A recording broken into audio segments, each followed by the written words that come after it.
Hey, good morning and welcome to Breakthrough Walls. I am Ken Walls and I'm your host. And man, I have an unbelievably special guest on today. And I don't even know how to explain to you the respect that I have for this guy. Bob Donnell is my guest today, and I'll be bringing him on here in a second. Wait until you hear his story and you feel his energy, and it's going to, I think it's going to change some lives today. So I want to welcome my good friend, new friend, Bob Donnell, to the show. Bob, welcome to the show. Hey, Ken, thanks for having me on. I appreciate it. I'm so grateful and honored, man. You know, and you're sitting in your office right now. My office, home, you name it. Yes. I love it, man. So you I like to, kind of go over what the show is. Like the show, I created this show a couple of years ago. I've been through a lot of ups and downs in my life, and then, I've had a tremendous amount of blessings in my life. And I thought there's got to be a way that I can give back to the world on a massive scale. And I think that by hearing other people's stories of how they've hit roadblocks and busted through them, I was just going to call this show like, um, you know, get better or something. My wife's like, your last name is Walls. Why don't you call it Breakthrough Walls? I go, Love it. Love it. I married up. So yeah. So hey, we got our buddy Joe Ingram on the show. Mr. Joe, Ingram. I love that dude. Yeah. So let's talk about. Why don't you start by telling everybody where you were born and raised, where you're from? Yeah, I was born in Oklahoma City, but I moved from there when I was 2. So I grew up in Southern California. I spent most of my life there. I've lived in multiple states, but I've always returned back to California. And most recently, I moved my residency to Boise, Idaho. And so I live wherever I am and Boise. Okay. I said something to you. You said I have a home address, but I'm more like a nomad. And I'm like, I love Pretty that. much. Love that. Pretty much. Yeah. So you grew up in Southern California, and I mean, is that like where you went to school, high school, all of that? Well, I went to 6 different high schools. I went to over 20 different elementary schools. So, um, yeah, just moved around a lot. Raised by a single mom, never knew my dad. And so, I always just thought we were just moving for the sake of moving. I had no idea why we were moving. Later on, I found out we just couldn't afford to keep the places we were in. Uh, And so mom was, doing her best to just, keep a roof over our head. So um, by the time both of my brothers are 10 and 9 years older than me. So by the time they were, 17, I was 7. So they were pretty much out of the house by the time by the time I really remember a lot of them being around. wow. So did you graduate from high school and go on to college?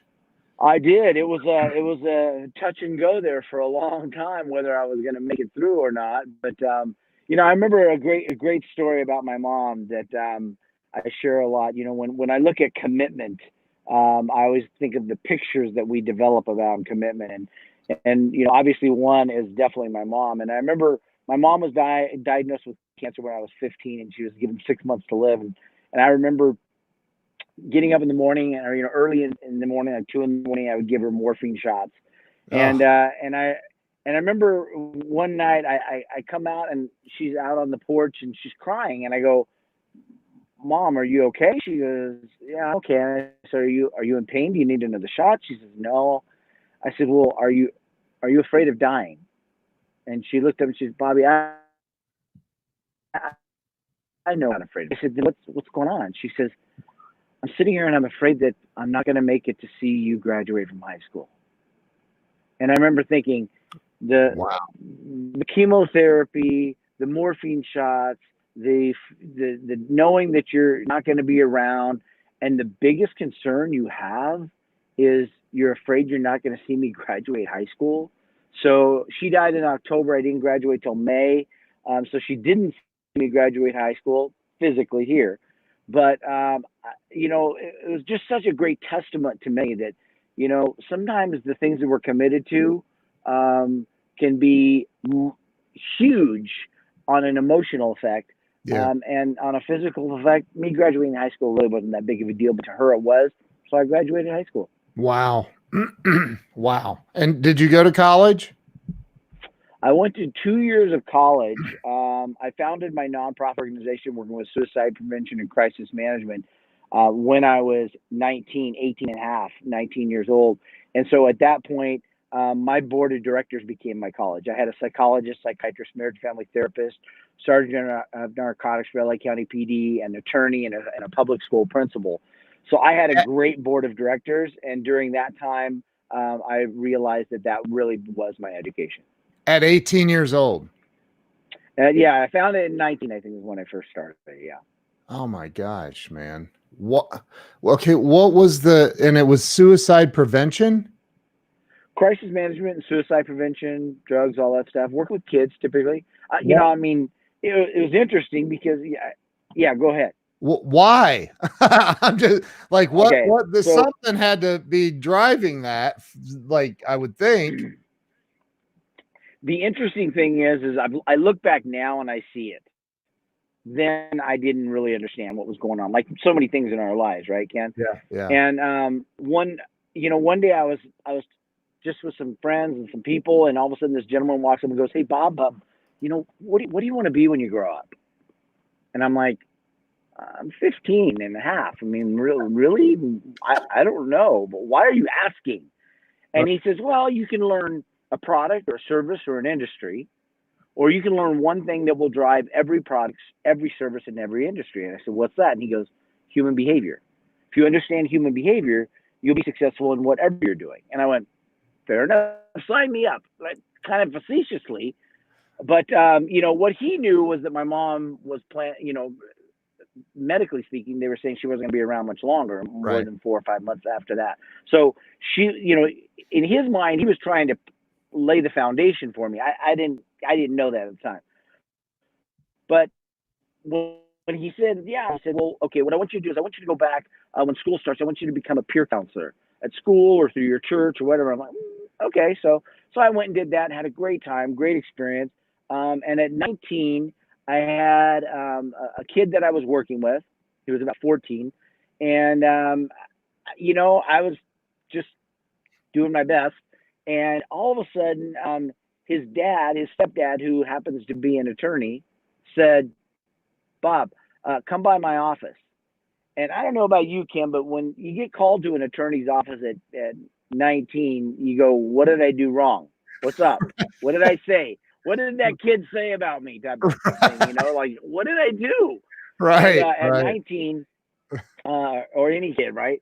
And at 19, and so all of a sudden he says, I come by his office, I sit down, and he goes, "Hey, look, I just want you to know you're doing a really good job with our son. And I need to play a bigger game." And I looked at him and I remember going, "What's that look like?" And he goes, "Well, I think you need to file a 501c3 nonprofit. I think you need to start going out and speaking and raising funds. And I think you need to put together a board of directors." And I'm like, all right, sounds good. Sounds good. So who's going to want to believe a 19-year-old kid? And he made this great statement. He said, "If you have an attorney on your board of directors, other professionals will feel protected. I'll be the attorney." Oh my God. And in God. that moment, I learned borrowed credibility. That's all that was borrowed credibility. So he told me, make a list of people that you know that are psychologists, psychiatrists, things like that, police officers. Make a list, and then I'm going to tell you exactly what to say to them when you call them. And I'm like, okay, well, I know my friend's dad is a psychiatrist. I know my other, this guy that I know from church is a sergeant PD. Listen, here's what you want to say. So I said called them up. All 7, 6 of the 7 said yes immediately. The 7 said, "When I get back into town, let's have this conversation. He got back next week and said yes. So what I learned was, Wow. one, borrowed credibility. And then what I learned was to ask. And my good friend, Mark Victor Hansen, I'm going to give a plug. He is doing a new book called Ask. And I couldn't say it better when we were talking the other day about it, because asking is so important. And that's what I learned from that experiment, was I needed to ask. And I needed to have that credibility. That is so awesome. At 19. At 19, I was blessed. That's crazy. And who would have thought? So you started the nonprofit. You had a board of directors at 19. Mind blowing. It's crazy. And so what transpired from there? I mean, did it grow? Did it? What happened? It grew, and flourished. Did some great things. Helped a lot of people. And then it just kind of ran its course with me. I thought, parents are better off. People are better off doing this on their own. The community can do this better than I can do it with one person. And so I just did that. But it was great, because one of the cool things that my board of directors did, and why I said they became my educational system, was because my psychologist, psychiatrist, and marriage family therapist, they all agreed to work with anybody I brought to them for free, kids or adults. But they said on one condition, and the one condition is this: you have to sit in on every session we give away. You have to be willing to sit in on that session. Oh my God. I probably sat in over, by the time everything was done, I probably sat in over 300 sessions. And you think about that. One of my friends' dads was a psychiatrist at USC, or a school of medicine from USC, and he says, Bob, he goes, do you understand that your education is better than mine? And I was like, wow. And it was just really, really. It's always been impressed upon me, as my friend Les Brown says, it's always been impressed upon me to learn and to experience what others have experienced and learned, and then take and adapt that to what I need to use it for in my life. Jiminy Christmas, man. That is an intense, because you can't, what you learned in those 300 plus sessions, you can't learn in any college, even on a PhD level. You can't. It's not possible. Wow. Right. That's hands-on. So what so you went on, what happened next? What was your next adventure, I should say? Adventure's right. I became a regional sales manager for a company and worked with them. And really what I learned in this whole human behavior is I just wanted to learn, and I had to get jobs to make money, right? So I would take jobs in all kinds of different fields. Like I would sell construction tractors, I would sell office supplies, I would work with insurance company, I'd work with the real estate company.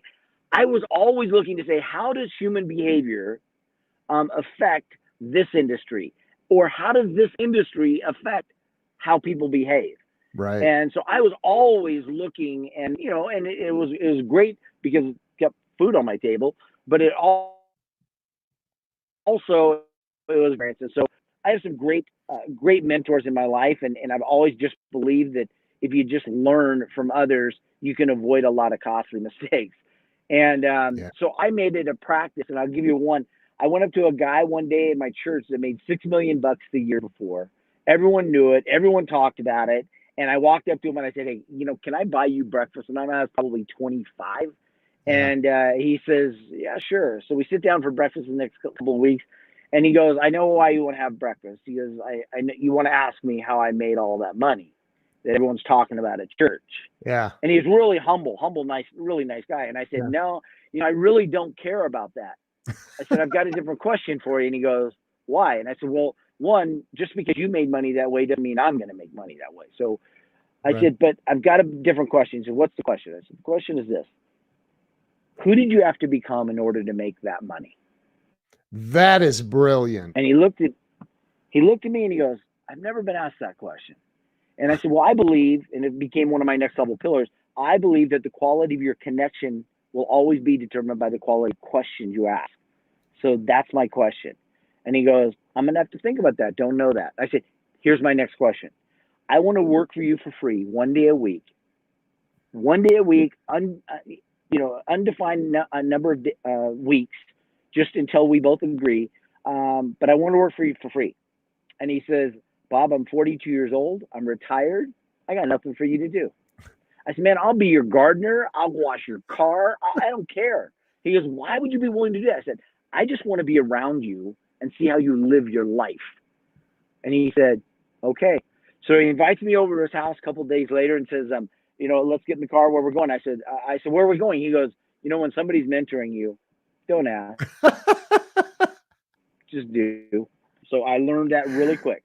Got in his car. We drove down to downtown Los Angeles, looked at this huge skyscraper. And he goes, we're going to go to the top floor. We're going to meet with a company that I'm thinking about buying. And we're going to meet with their CEO and their attorney and their CFO. And I'm going to have my CFO and my attorney there. And we're going to go sit in this boardroom. And you're 25. Yeah, I'm like 25. I go, so what do you want me to do? He goes, be a fly on the wall. So that's one of my programs is fly on the wall because of that statement. So I go, I can do that. I can do that. So we get to the top floor. Get this, Ken. This is the best part. He literally says, okay, sits down to the boardroom table, and he takes the P&L that's out on the table, hands it to his CFO, and says, I want you to go through this line by line with Bob and show him why this does or doesn't make sense for me to buy this company. Wow. And his CFO looks at me and goes, all right. So he sits there and do that. Then after we get done with this, takes the contract, takes it, hands it to his attorney, and says, I want you to go through this contract with Bob, and I want you to show him what would need to be changed for this to be a contract I should sign. And so he does this. So every day that I worked for him, 1 day a month, 1 day a week for 6 months, every day that I worked with him, it was like that, Ken. I was getting a PhD in business. We were buying and selling companies, buying and selling real estate, going to shareholder meetings, I was going to his, doctor appointments. I was doing everything as a mirror, just mirroring this guy and just learning how he lived his life. I sat down with his wife and dinner and his son at dinner. We would have dinner at their house. It was a first class education. And I've done that with over 75 people since then. Oh my God. And I have had the most amazing experiences, Ken. Can I share another real quick one? Bob, we have all day. This was really cool. I'm driving down the road, and this is probably a couple of years after that. I'm driving down the road, and I look over and I stop at a stoplight, and I look over, and this is in San Gabriel Valley, and I look over, and the guy sitting next to me is in a Rolls Royce, and he's from India, I think he was one. And he looks over, and I look over, and drive to the next stoplight, and we pull up again, and I'm like, hey, that must be a sign. So I roll down my window, and he rolls down his with a touch of button. Mine's a little Hyundai XL, and his is a Rolls Royce. So he touches the button, rolls down, and I said, can I buy you lunch sometime? And he looks at me and he goes, why? And I said, I just want to learn. You've obviously done some things I haven't done at this point in my life. I just want to learn. And he goes, pull over. So I'm like, all right, cool. I'm going to get his card. We're going to set this. I walk up to the car. He goes, get in. Oh my God. My Hyundai XL. I'm climbing into a Rolls. I'm leaving my Hyundai XL. I'm okay with that. So I get in the Rolls. Really? That's a throwaway car. Yeah, just take it. It's a trade. So we get in the car. I get in the car. We're driving along, and he's literally telling me a story about coming over here from India. Like I think it was India. One family member at a time, bringing him over until he's amassed this fortune. And he's driving me around and showing me apartment buildings and commercial buildings that he's bought. And he's showing me, and I'm thinking, wow, this is really cool. So we pull up to this one apartment building, and he goes, we're going to go in and check on my investment now. And I said, okay. So we walk in, and he walks right over to the property manager, and he starts talking to her, and he starts asking about the kids, and he starts asking about her husband, and just this great conversation. And then we leave, and I get in the car, and I go, he says, what did you think? And I go, well, I kind of was expecting you to be, like going through the rents and seeing if, all the balancing and everything else. He goes, the only investment I need to make and watch is the investment on my people. And he goes, and that's all I concern myself with. Everything else will take care of itself. Because that's what I got CPAs for. That's what I got my attorneys for. But when I come in, I want them to know that I see them as a person. And I went, noted. And Wow. that was a powerful thing. So, like I said, over 75 of those situations have been very blessed. People have just opened the door and said, here, Bob, here's what I know. I asked Luke Thodem, that's the guy that about the apartment buildings. We were having lunch right after that, and he goes, so why would you get into a car that you don't even know anyone, you don't know the owner? I said, because I wanted to learn. I said, I got a better question. He goes, what's that? I said, why would you let a stranger into your car? And he laughed, and because you wanted to learn. He goes, Bob, I can name on one hand the number of people that come up and say, teach me, please just teach me what I need to know. He goes, versus give me something, give me a job. He goes, nobody does that. He says, so I wanted to teach you. And we had a great conversation, great relationship. And he's since passed away. And it was really, really many years before I found out that he had already died. But it was his name was Luke Thodem, Thodem Properties, downtown LA.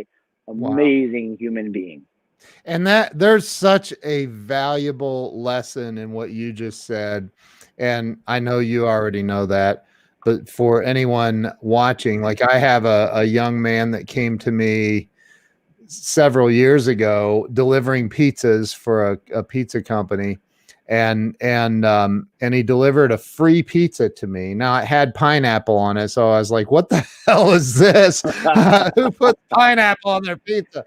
But anyway, and he said, hey, I used to have a show on Grant Cardone's network. And so he said, I saw you on Grant Cardone's stuff. And I didn't even know you were here locally in Columbus, and I want to work for you. And I'm like, dude, I'm not hiring pizza delivery guys right now.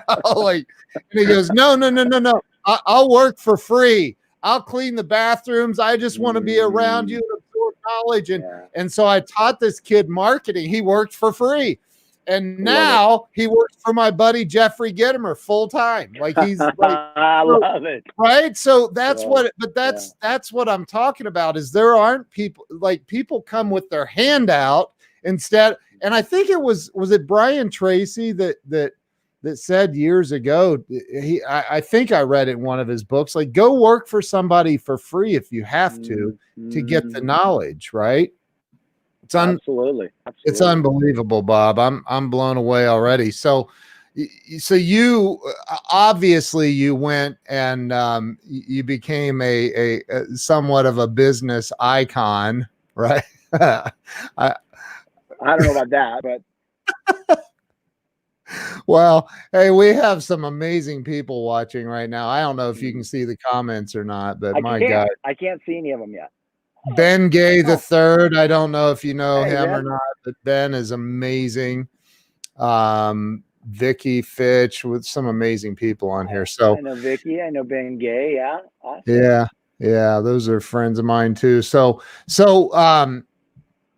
what happened? I mean, at some point though, you got into a business, right? Yeah.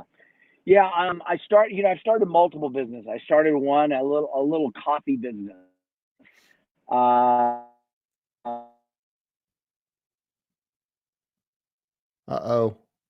frozen. And I found there. There. How about Are you there? It keeps cutting me off. Yeah. Yeah. Okay. I think you're back. Yeah. Okay. I think you just had a hiccup there for a second. Oh, that's weird. So, so I found a coffee supplier. And then I thought, there's all these little real estate offices and insurance offices and hair salons and stuff that serve coffee. What if I could just take them prepackaged coffees and sold them to them, and they could just order?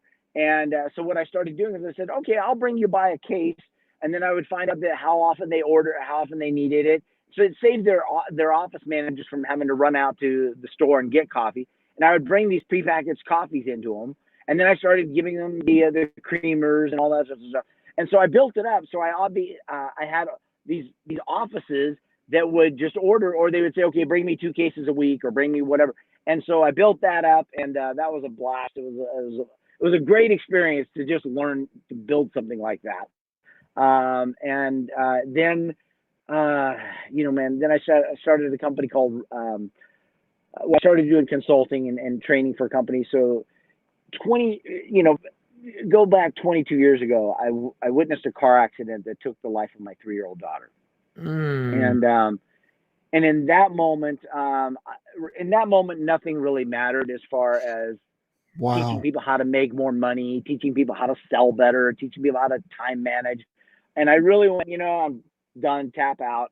And I was living in my car, lost everything I owned. It's a long story, but I lost everything I owned. I was living in my car, and I thought, I better do something, because psychologically this is affecting me really big. And so oh man, one day I was living in my car, and I thought, I better do something about this.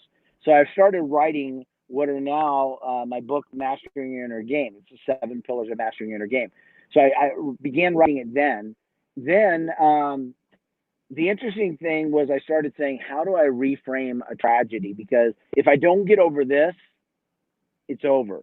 So I started working on some different techniques and some different strategies. But it was during that time that I said, I don't want to teach people about making money and all that stuff.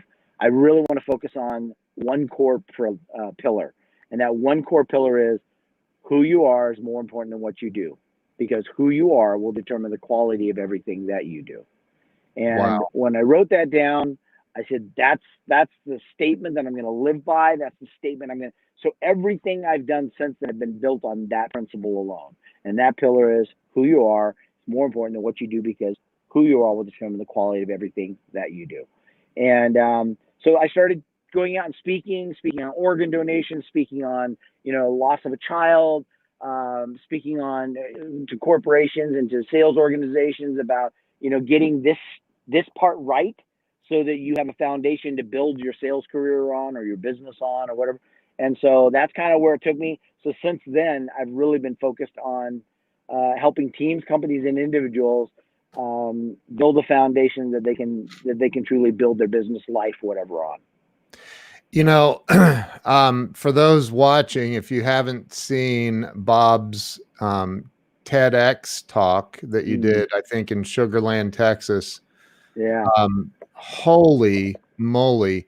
So you told a story in there, and I don't want to get too far ahead in the timeline, but whatever, we can do whatever. But you told a story about, because I told you I had I'm not going to go into it because she's within earshot, but I had a really bad nightmare the other night. Yeah. And your story that you told during your TEDx talk about Garth Brooks and that whole interaction, like anybody that says, and I could say, man, I'm so sorry for your loss, but like I can't even imagine. I cannot imagine, and I don't think I ever want to really imagine. I mean, it's just absolutely horrific. And you said that Garth Brooks asked you the question, how do you get over that? How does a father get over that? And in the TEDx talk, you said you just went on and talked to Garth for about 45 minutes. So my question is, how do you get past that, man? And I know you can't ever, I don't think you could ever get over it, but how do you move on from there? It was a powerful question that Garth asked, because we were really having a deep conversation for 45 minutes or so. And when he asked me the question, I remember thinking, you don't get over that, and you don't get past it, you get through it. And it's kind of like when I go to do these like the Vegas shooting, or I just went to Saugus, or I just went to the Walmart in El Paso. When you're talking to them, they go, how do you get over this? I go, you don't. You get through it. If you get over it, you're escaping. You're not really working through it. You get through it. And so I think the hard thing is, one, to be able to ask the hard questions. You know, the thing I loved about Garth and that interaction was because he was willing to ask the hard questions. Nobody asked me that question. Nobody says, "How do you get? Oh my gosh, how many kids do you have? What do you?" Here's one of the questions he asked me that blew me away. Nobody ever asked me, "Do you have any other kids?" I said, "Yeah, I have 3." He goes, "Do they ever ask about her?" I'm like, "Yeah." He's like, Wow. "What do you tell them?" And I'm like, "Holy cow! Here's one of the biggest entertainer in my opinion, and he's asking this question." And for 45 minutes, he was dialed in on asking me really powerful questions rather than just surface level. We never talked about his music. He never talked about that he's my #1 artist of all time in my book. Yeah. We never talked about that. And I think, you know, to a dad or to a parent or anything, the thing I will say is you don't get over it. You go through it. And that means maybe it's a wall that is 10 miles long and you just keep going. You just keep going. And I think when you realize that, it's with business or anything else, you just have to keep going. In that, you know, in that time living in my car, I was like, I don't know what I'm going to do. I really don't know what I'm going to do. I really don't. I mean, I could literally just hear myself saying this over and over again. I'm like, whoa, this is scary that my brain is now conditioned to just think this. And I said, okay, then what's one thing I know I need to do right now? And so I went and did that. So I created a program, 3 steps for dealing with situations like that. One is acknowledge it. Hey, look, when I woke up and I didn't feel like getting out of bed and I was miserable and I was sobbing, I just said, okay, yeah, I lost my daughter. I have every right to feel this way right now. Now, second thing, I put a time limit on it. How long am I going to allow myself to feel this? Now, if it was a really bad case, I might allow myself a little bit longer. But if it was a short, you know, if it's like, okay, I just need to get over this right now, then I'll spend that little time just to sit, digest, think the process through. And then the third thing is once you've given yourself permission, then you've given yourself a time, then you give yourself an action. And the action is, I'm going to go do something for someone else. I would literally go to the store and sit in the parking lot and wait for somebody to come out needing help with their groceries just to be of service. I would go and drive down the street and see somebody's trash can sitting out on the curb, and I would take them and put them up by their gate. You know, I was doing anything I could to take my eyes off of me and put it on someone else. And I'm telling you, that 3-step program has worked. If it works when you lose your child, oh my gosh, it can work on anything. And so I did that a lot. And I think the other part of that is the reframing. I think we have to become masterful at reframing. And so can I share with you how I reframe that? Yes, please. Okay. I can't. Yeah. So reframing that, you know, again, remember when you reframe something, it doesn't take the pain away. It doesn't say it didn't happen. So here I am. My mom dies when I'm in high school. My daughter dies. And I'm sitting there thinking, how do I reframe this? And I go, how about if I reframe it as my daughter Macy is the first grandchild fathered by me that my mom gets to hold. Wow. Because my mom, right? That's the first grandchild father made, and she's in heaven with my mom. So then you have to anchor that, though, Kim. Most people don't know how to anchor this. Bob, you can't anchor it, have it emotionally currency. I asked you not to make me cry. Don't. Well, Like, that's beautiful, man. That's absolutely a beautiful way to reframe that. My gosh. Wow. It was very powerful, and it was very powerful for me. And when I share this internationally or nationally, it doesn't matter the language barrier. It always has an impact. So then you have to anchor it emotionally. So here I am. I go, okay, so what would that look like? So I envision my daughter coming through the gates of heaven, my mom sitting up on a chair, and my mom saying, Macy, come up here and sit on grandma's lap because I've got some stories about your daddy that you're going to want to hear. Oh, wow. Whew, that's an emotional thing. So I see my daughter climb up on her lap, and then I go, okay, so now let's really hammer it home. And I go, what would those stories be? What would 3 of those stories be that I know my mom would want to tell her? And then I recount the stories, all three of them in their entirety, as if I was my mom telling my daughter. I tell you, every time I went through a process where I was like just frustrated, overwhelmed, angry, whatever, every time I did that, it brought me back to center. And I think that was one of the most powerful things that I did for myself, and that I've been able to help with a lot of other people. So you ask me, how do you get over it? You don't. You get through it by doing things like that. They're not easy. They're emotional. You're crying. It's tough. And yet that toughness is what makes it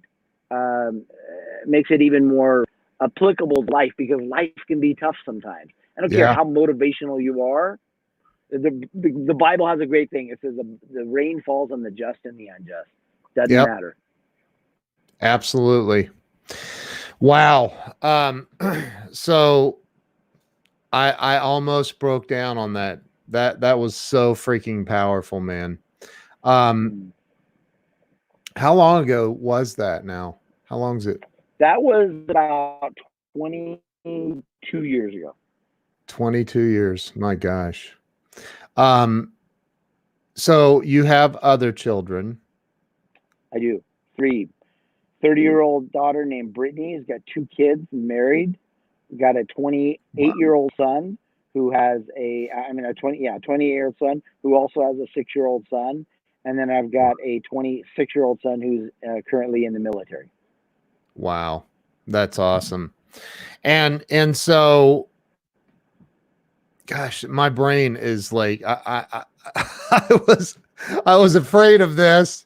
It's such an emotional thing. I told you I have 2 daughters, and it's like, I can't like, you never want to think about that. Like, it's just, you know, so,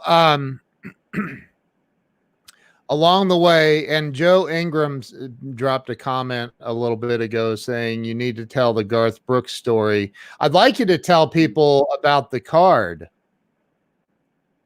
The card, yeah. On the back of a card, I wrote, "Yes, my life is better left to chance. I could have missed the pain, but I'd have had to miss the dance." And that's part of our song called "The Dance." Yeah. And so I said, I'm going to give this to Garth someday. And I work a lot of events, and I'm around a lot of celebrities and stuff. And so it's like, okay, I'll run into him at some point.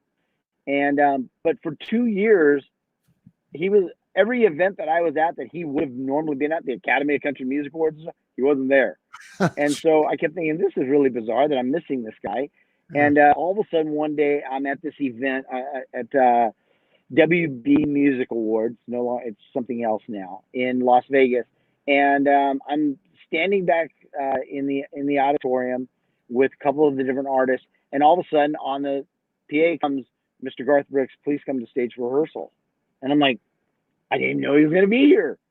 So I had to walk up, and so I walk up to him, and after he's coming off rehearsal, and he looks at, I hand him a card. I say, hey, Garth, can I have a minute? And he goes, sure. So I hand him the card, and because I carried it in my wallet, and he just looked at it, and Ken, it was just like this. He looks at it and goes, we need to talk. Jeez. And we spent 45 minutes of him just asking me questions, him just asking me about my kids, him asking. It was just this amazing time. And I remember crying, and I remember like, Garth, please don't think I'm a stalker. This is just, I don't cry when I'm meeting celebrities. And he goes, Bob, this isn't about celebrity. This is about just 2 guys having a conversation about something that really does matter. And I remember I don't know the exact words, but that's basically what he said. And I remember just thinking, wow, it was a powerful time. And I've been with him a couple times since then, and every time it's just been the same. He's the most present individual you'll probably ever meet, other than Jack Canfield and Joel Osteen. Probably the only 3 that I say are that present. That's amazing, man. And Garth, I had a goatee like you have for for 20 some years, and Garth is the reason I had a goatee. So he's one of my heroes. I love that dude. He's amazing. Oh, he is. So, and then Joe said there was another story about Tim McGraw, who is another one of my heroes. Tim is an amazing guy, and I've been blessed to be around him a few times. And he and Garth, they've always been the same. No matter where in the environment, you're getting the real deal. Yeah. And so I was with Tim a couple times, and never had a real long conversation with him. It was just always pretty short. And but one day I'm at Staples Center, and it was the Grammys, and it was day of rehearsal. And I'm standing out in the audience, in just audience rehearsal time, and I'm just kind of standing back there, and I noticed Tim's maybe 10 feet away from me or so, and Faith is up on stage doing her rehearsal. Yeah. And Tim looks over at me and goes, "Hey, do you have a lighter?" And I'm like, "No." And I'm thinking, well, shoot. So I said, let me go. So I go get a lighter, and I come back and I hand it to him. And he goes, "Thanks." I said, "Yeah." And he takes the lighter. Faith is up on stage doing rehearsal. Everybody else was doing stuff in the Staples Center, just rehearsals. Right. And Tim takes the lighter and does this. That's awesome. And there's like 3 or 4 of us standing there, and we're like, "Oh, that is so cool." So Faith realizes it, sees it, and starts laughing. And then she comes down off stage and comes out, and we're standing there and maybe talk 3 minutes. Yeah. And it's basically them talking, and I'm just kind of hanging out. And so fast forward, I don't know, maybe a couple of years later, I'm at a restaurant across the street from the Honda Center, which was Anaheim Pond, and a lot of concerts, and the Mighty Ducks play there and all that stuff. And all of a sudden, I'm standing there waiting for some of my clients to show up, and Tim McGraw comes walking up. Oh my gosh! And I look at him, and I'm like, "What?" And I realize he's playing that night at the Honda Center. Wow. Okay, so here's what I teach in Connectology. You have to learn memorable ways to get someone's attention. Yeah. So in Connectology, which is a course I teach about connecting with people. So I said to him, "Hey, Tim, do you mind if I share a story about you and Faith and myself?" Now, what's he going to say to that? No, "Yes." Get out of here, crazy man. Talking about me and my wife? Yeah, I want to know why you're talking about my wife. So I said, "Great." So I recount the story really quick, and he goes, "Oh yeah." I said, I just want you to know that you gave me one of the coolest privileges to even be witness to that, and I just want to thank you." And he goes, "Oh, thanks, man." So I said, "Enjoy your lunch." He goes in with one of his bandmates. He goes into lunch, and my clients show up, and we sit down at the table, and I take out a business card. Now, this is important to do. This is what you do because this is who you are. Yeah. And you don't have any other expectation, and you're just doing it because of who you are. So I take my business card, and I wrote on the back of it, "Hey, Tim, you've been such a blessing to others. My turn to bless you. Lunch is on me." Wow. And so I just give it to the waitress, and I said, can you take this over to that table there and give it to the guy in the baseball hat?" And the waitress didn't know who it was. So the waitress walks over, hands it to him, and he looks across the restaurant and goes, "Thanks." I go, "That's no big awesome." deal. Except when he gets up to leave, he walks over to my table and says, "Hey, Bob, it was good seeing you again, man. You want to introduce me to your friends?" My relevancy went boom at that table. Yeah. Right. And so that was me being who I am, and then that was him being who he is. Wow. And all I had to do was just be me, and then let him be him. And then fast forward 6 years later, it was during commercial at one award show that he was at, Country Music Awards, and I walked over to him and I said, "Hey, Tim, I just want to remind you of one of the greatest privileges you ever gave me." And he says, "What's that?" And I said, "You gave me the opportunity to buy you lunch one day." And he goes, "Really?" And I go, "Yeah, JT Schmid's across from the pond. I came over and he goes, "I remember that. Yeah." And I said, "Wow, that was such a privilege for me. Thank you." And he goes, "Oh, thank you." It was just a really cool. He's a class act guy. Yeah, I can tell. That's amazing, dude. And like, so here you are, like, you're not, how do I say this? You're not highly formally educated. Is that like you don't have like the, I went to Harvard and blah, blah, blah. No. but like you've learned to connect with like the top people in the world. I mean, Yeah. you know, Yeah. you talked about Sharon Lecter, and she's a good friend of yours, and you know, Dear friend, yeah. I mean, you're friends with Joe Ingram. I mean, that's huge. Huh. Well, right there, right? I mean, Garth wants to be friends with Joe Ingram. Right. Good luck, Garth. So, but like you've connected with all of these massive people, and that has had to have an impact on you financially in a positive way, I would imagine, over the years. It just wouldn't be possible to hang out with right. It's the Yeah. five people rule. Like you become who you hang out with. Do you agree with Right. that? Oh, absolutely. I mean, I love when Jim Rhodes said that. I think that's just such a powerful statement for everyone to understand. You know, you are the average of the five people. I think one of the catches is you're the average what?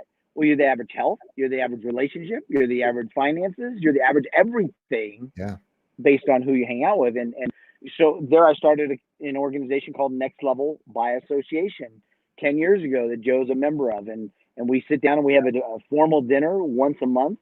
And it's based on that because I truly believe that it's not just who the people you hang out with because they're brought into your life for a myriad of different reasons. You were raised with them, you're married to them, you know, whatever it is. Right. But it's, Right. what about an intentional peer group? And that's what Next Level by Association is. It's an intentional peer group where you say, what are the characteristics and behaviors that I want in my life? And then surround myself with those people that have that. And now meet with them at least once a month, but most of them we meet, you know, many times during the course of the month as well. Do you know Sherry Gideons? She said she I met do you. not. She said she met you at Lee Steinberg's Super Bowl party in Phoenix. Oh yes, yes. Oh yes, yes. Oh, it was a great time. Yeah, Love Lee. Lee's yeah. such a dear friend. He's such a good man. So Yeah, I so remember you, Sherry. Thank you. I'm sorry. yeah, she was in she's like an international bodybuilding champion from years back, Yeah. and she's an amazing woman. She's died twice. I've had her on the Wow. show. She has died two Wow. times, and she knows what goes on the other side. She knows. So Mm, which is fascinating to me. I yeah. told you I have over 17 years of recovery, and you know, there's this. I truly believe that AA is probably one of the biggest spiritual movements on the planet.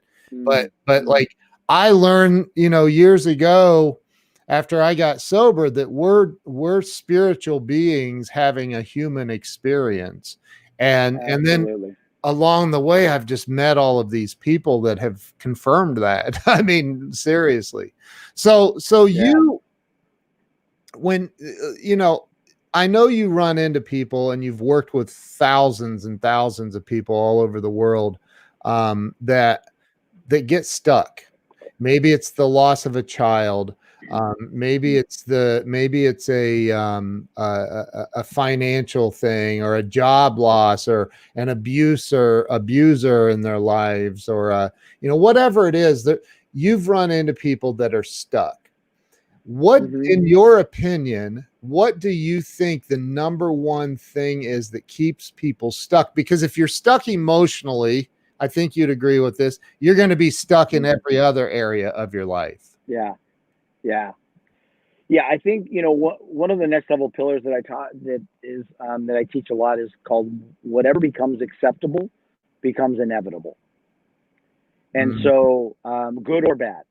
And so, you know, I truly believe that when we're stuck, it's because we've made it acceptable to become stuck.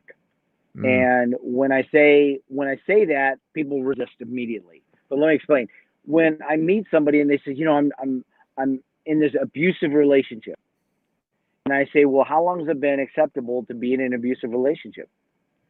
You know, Ken, the number one answer is always the same. Whether I say, how long has it been acceptable to be broke? How long has it been acceptable to be fat? How long has it been acceptable to be unhealthy? How long, no matter what the question is, the answer is always the same. Never. It's never been, Bob. And I go, oh, there's a moment of acceptability. yeah, So I told this woman who kept complaining about her weight gain loss, weight gain loss, weight gain loss. And I said, well, when did it become acceptable to be fat? Now, I said fat on purpose because I wanted to jar her. Right. You know, she's called herself overweight for years. That's Yeah. not going to do anything. So I wanted to jar her. So when I did that, she says, well, never. And I go, oh, no, there's a moment of acceptability. Can I explain when it was? And she goes, yeah, when? I said, when was the last time you went to your closet, you pulled out a pair of jeans, and you put them on and they fit so tight, so uncomfortable? She goes, yesterday. Yeah. I go, what did you do? She goes, I said, did you wear them anyway? She goes, well, no. I took them off. I said, that was the moment of acceptability. Because now you said, I'm not going to put those on. They're too uncomfortable. I'm going to wear a looser pair of pants. And then tomorrow when you went into the closet, you didn't reach for the tight pair of pants again. You went to another looser pair of pants. That was the moment of acceptability. And she said, what was I supposed to do? Wear them? And I go, man, the tighter the better, honey. The tighter the better. The more uncomfortable you are, you'll do something about it. And she went, Wow. So then we had to go back and look at root, right? Yeah. What was the real cause of that? Yeah. So I asked her, hey, when was the first time you remember an older man looking at you uncomfortable and making you feel uncomfortable? She just kind of looked at me and like, wow, 15. And I go, tell me the story. She goes, walking through the mall with my mom. My mom was very attractive, very well endowed. Yeah. I was forming, and all of a sudden I remember a man looking at me and I became uncomfortable. I said, so when did you start wearing baggy clothes? Oh, wow. Because I noticed her clothes. She goes, oh, maybe when I was maybe 17, 16, 17. I said, do you see any correlation? I said, see, you no longer wanted someone to look at you and make you feel uncomfortable, so you made it acceptable for them not to look at you. And therefore, you started doing behavior that allowed that to happen. And she said, what do I do? I said, do you want a relationship now? She says, yes. I said, do you want a man to crave you and really desire you? She says, yes. I said, then you're going to have to do this. You're going to have to start making it acceptable for men to look at you. And she says, wow. What do I do? And I said, let's just do a couple things. Let's take the baseball cap off. Let's just put some eyeliner on. Let's just wear clothes that are a little bit tighter. Not tight, but just tighter than what you're wearing. So she did that. And over the course of the next six or 7 months, she had a transformation. She lost weight. She started feeling better about herself. She got into a relationship. And it was all because whatever becomes acceptable becomes inevitable. Wow. Good or bad. Wow, man. That's powerful. That's powerful. So if somebody were to call you right now and say, Bob, I'm at the end of my rope. I can't, they repoed my car last week. The electric's getting shut off tomorrow. I've done everything I know how to do. I don't know what to do. What do you say to, and you've been there, obviously, like living in your car but what do you say to that person in that moment? And I realize that there's a variety of different situations, but how do you get that person out of that it's because I truly think I've been there, and I look back and I go, sure, man, it had so much to do with the way I was thinking about life. Yeah. What do you say to get somebody over that hump? Well, the first thing I'm always looking to ascertain, is this a critical situation, or is this just, a frustration or an anger or whatever? So first thing I always realize is that there's a next level pillar that says, well, let me explain why I would say this to them. The first question I'm going to ask, have you ever been in this situation before? Because if I ask them that and they say, well, yeah, I've been, this happened before, one, I realize that it could be a pattern, right? Yep. And when willpower collides with patterns win. So I want to recognize if it's a pattern. One, two, then I say, well, how did you climb out of it last time? Right? Mm-hmm. And that gives me some indicators what they did the last time, and then reminds them that it's possible. So then I might ask them, so if they say, no, I've never been in this situation before. So what do you think makes this situation so unique? And all I'm trying to do is get them to verbalize and talk, because in patterns and recognition of their language patterns, we Yeah. can really help them better if we understand that. So that's what I'm looking for, is patterns and language patterns. And then I'm looking for belief systems and values. So when I hear they're overwhelmed, here's one of the pillars: unfulfilled expectations lead to anger, bitterness, resentment, frustration, and overwhelm.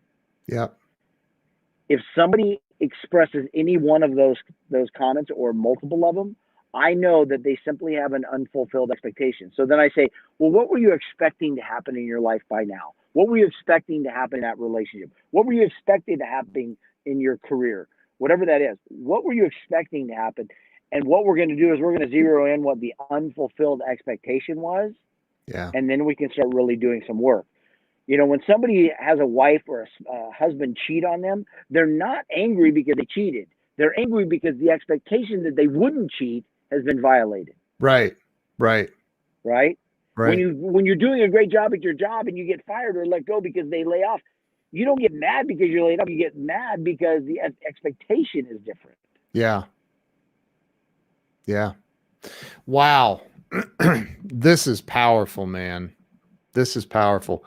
I try to keep this around an hour or so, and we're literally at 56 minutes, and I feel like we just got started.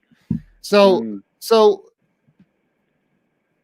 I look, and I hate to, I'm going to ask this question. When you, and I don't mean to keep bringing this up, but like, I think that it's so powerful what you've been able to overcome. You lost your daughter 22, you said 22 years ago. Mm-hmm. Mm-hmm.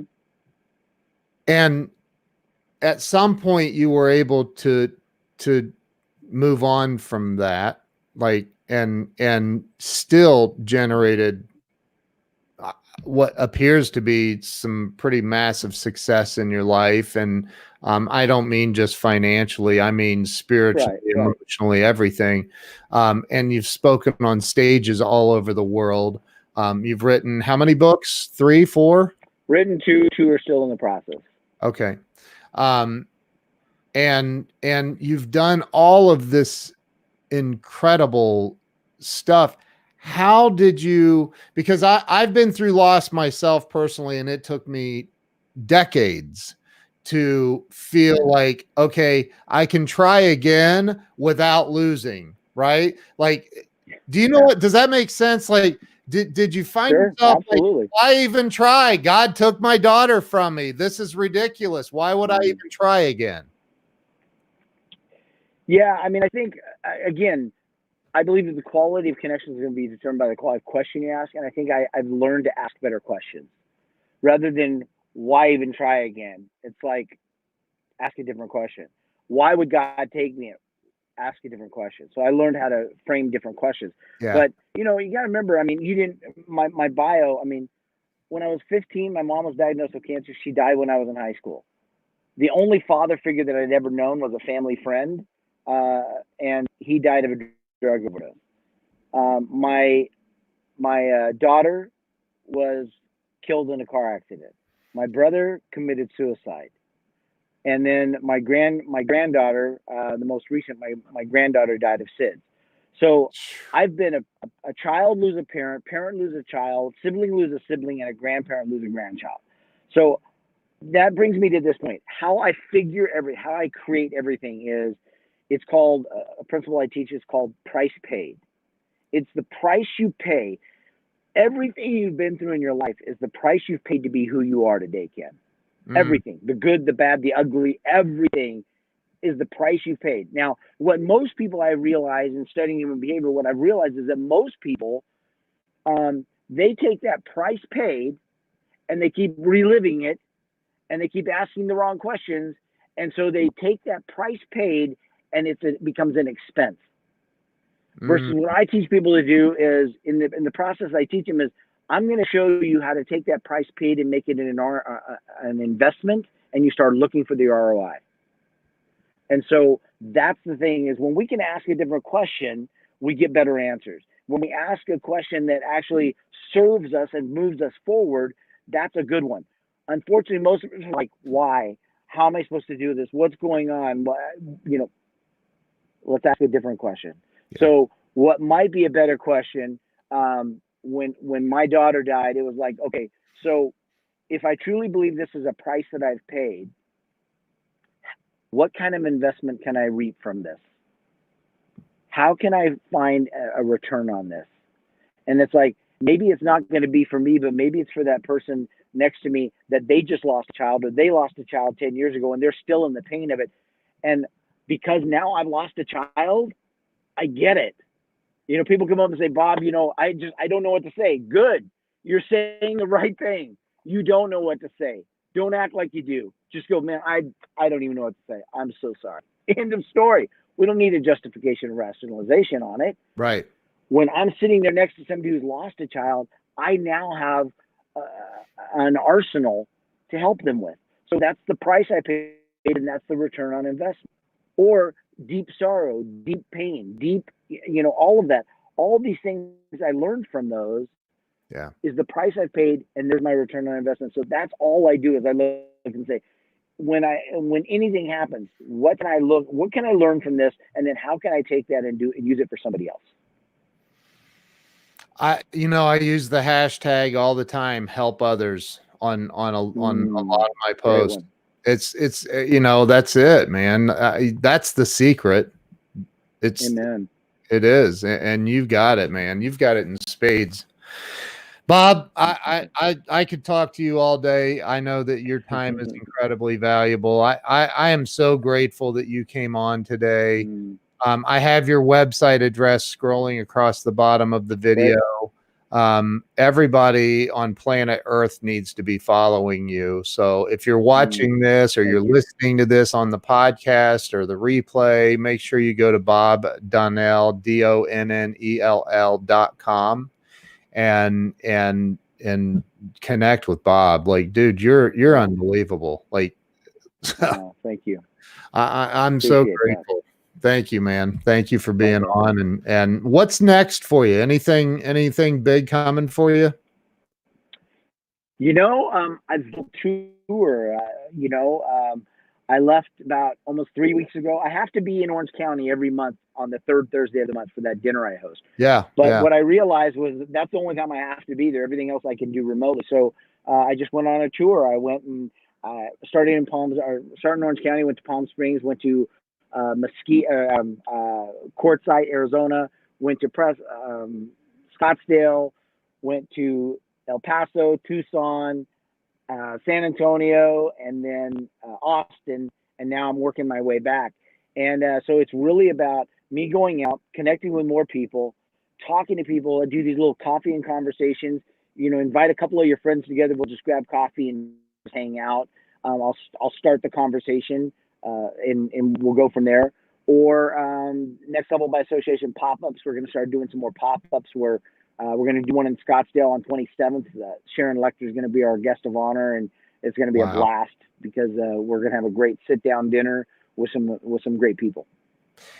I'd really, if you don't mind, real quick, you did a live stream from El Paso, Texas, from the Walmart parking lot, and you told a quick story about when you went in to the Walmart where the shooting occurred 6 months earlier, right? Just 6 months ago. Right, correct.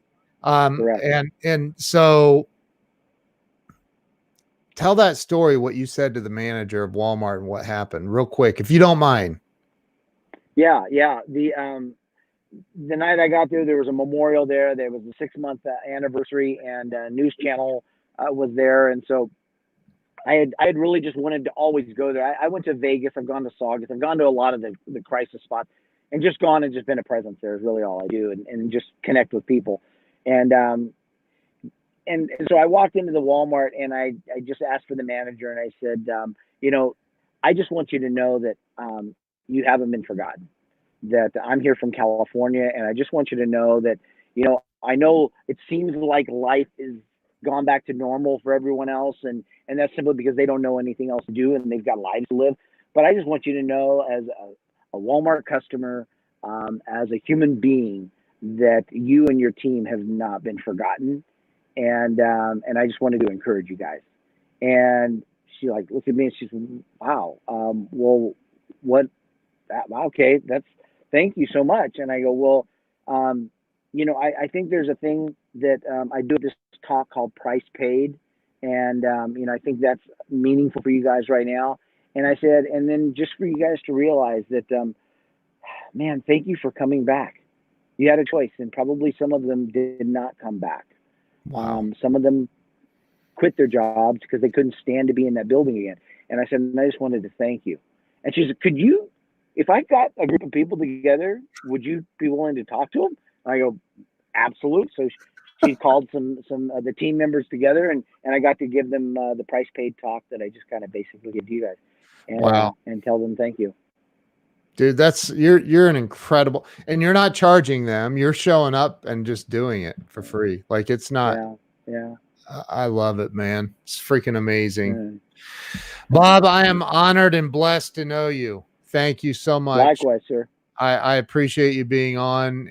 Like this is impacted some lives today. So thank you. Thank you to everyone who's watched this and shared it out. And yeah, thank you. Awesome. Thank you, sir. I appreciate you. Don't hang up on me, Bob. I'm going to end the live stream though. Thank you to everyone, and we will see you again very, very soon. Thanks so much, Bob. Thank you. Thank you.